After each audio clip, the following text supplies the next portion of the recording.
পা হারিয়েছে বা হাত হারিয়েছে, আমরা কৃত্রিম পায়ের ব্যবস্থা করে দেব যাতে তারা আবার সুস্থ মানুষের মতো চলতে পারে। গুম খুনের নির্দেশদাতা শেখ হাসিনা পতনের কিছুদিন আগে রাজধানীর পঙ্গু হাসপাতালে জুলাই গণ অভ্যুত্থানে আহতদের দেখতে গিয়ে চিকিৎসক ও সংশ্লিষ্ট হাসপাতাল কর্তৃপক্ষকে নো ট্রিটমেন্ট নো রিলিজ নির্দেশ দিয়েছিলেন, যার প্রমাণ প্রসিকিউশনের হাতে এসেছে বলে জানিয়েছেন আন্তর্জাতিক অপরাধ ট্রাইব্যুনালের চিফ প্রসিকিউটর মোহাম্মদ তাজুল ইসলাম।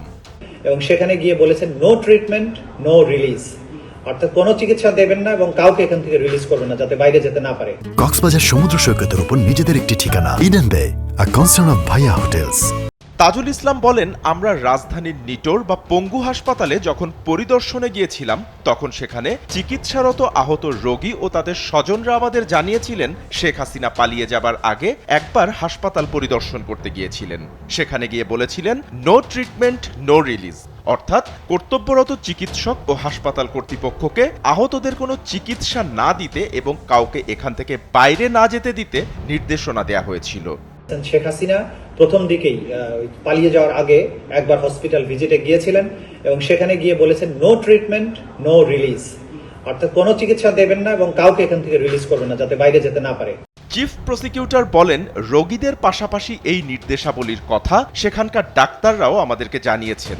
এর তথ্য প্রমাণাদি আমাদের হাতে আছে, আমরা সেটাই আজ আদালতকে জানিয়েছি। সাবেক প্রধানমন্ত্রী শেখ হাসিনার এমন নির্মমতার প্রমাণসমূহ যথাযথ প্রক্রিয়া অনুসরণ করে যাচাই বাছাই ও ফরেনসিক করার পর গণহত্যা ও মানবতাবিরোধী মামলার প্রমাণের সাথে সম্পৃক্ত করে আদালতের কাছে হস্তান্তর করা হবে বলেও জানান তিনি।